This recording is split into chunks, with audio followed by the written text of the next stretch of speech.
మళ్ళా ఈమె తెలంగాణ సింగర్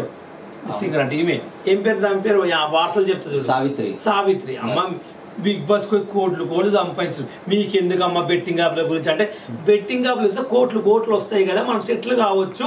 ఎవడు చచ్చిపోయినా పర్వాలేదు ఎవడు నాశనం అయినా పర్వాలేదు మనకు ఒక బెంజ్ కారు ఒక DNW మా హస్బెండ్ మంచి బట్టలు వేసుకుని మంచి బెడ్ మీద వండుకుని మంచి బయట దిగితే పప్పులు గిప్పులు వీళ్ళు వీళ్ళ అద్దాలు ఇలా బొడ్డు కాడికి డ్రెస్ చూసి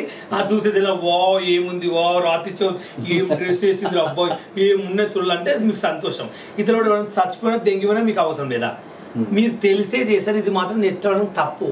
రేవంత్ రెడ్డి సీఎం గారు దీని గురించి పట్టించుకున్నారు నిజంగా పట్టించుకుని మీరు ఏదో 6 రోజులు వారం రోజులు 4 రోజులు చూసేసుకుని దీన్ని మర్చిపోయి కళ్ళు మూసుకుని మళ్ళీ కొత్త టాపిక్ తీసుకొచ్చి చేయడం గవర్నమెంట్ నాకు ఇష్టం లేదు దీన్ని ఎంతవరకు తీసుకొస్తారో కరెక్ట్ తీసుకొచ్చి వాళ్ళు కరెక్ట్గా శిక్ష వేయాలి వాళ్ళు ఎన్ని డబ్బులు కోట్లు దెంగారు వాళ్ళ ఇంట్లోకి వెళ్ళి అన్ని డబ్బులు వసూలు చేయాలి నా కోరిక ఆ డబ్బులు వసూలు చేసి గవర్నమెంట్ అన్నా పేదవాళ్ళకన్నా పంచాలి కానీ వాళ్ళ డబ్బులు మాత్రం అస్సలు వదిలిపెట్టదు వాళ్ళ దగ్గర ఎన్ని సంపాదించుకున్నారు బెట్టింగ్ యాప్లు చెప్పి ఎవరు ఇప్పుడు నాకు కూడా యాప్ వచ్చింది మరి నేను చెప్పలేదే ఇప్పుడు పోనీ నేను కూడా ఇప్పుడు బెట్టింగ్ యాప్లు చేస్తా నాకు ఆఫర్లు వస్తాయి మరి నాకు 10 కోట్లు 20 కోట్లు సంపాదించుకుంటా మరి నన్ను ఎవరు ఏమనొద్దు